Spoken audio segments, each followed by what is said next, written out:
दरबार की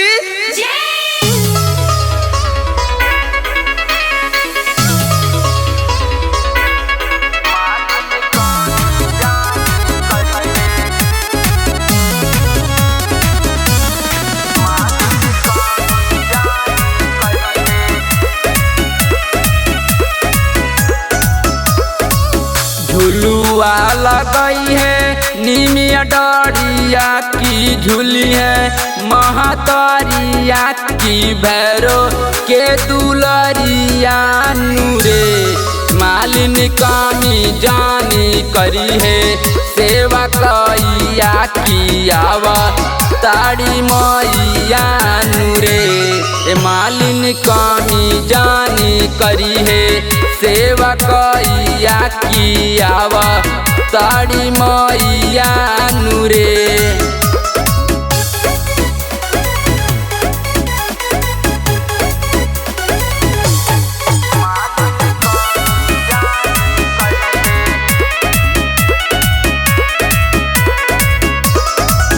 आवते ही मैया के राथवाया गोरी है धुरियो न लागे माई के चरण पखरी है।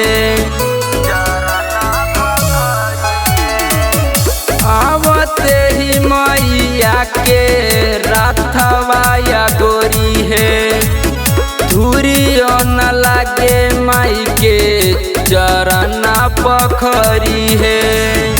भुलावा बिछई है भर रहिया कियामा के पतैया खियाई है मीठी दहिया नूरे मालिन कामी जाने करी है सेवा कैया की आवा ताड़ी मैया नूरे मालिन कामी जानी करी है सेवा कैया की आवा ताड़ी मैया नूरे।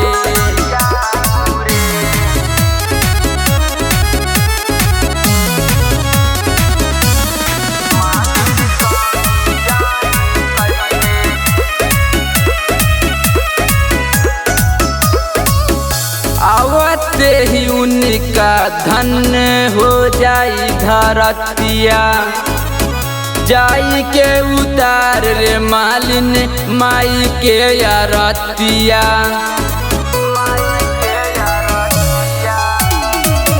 आवते ही उनका धन्य हो जाई धरतिया जाई के उतार रे मालिन माई के यारतिया।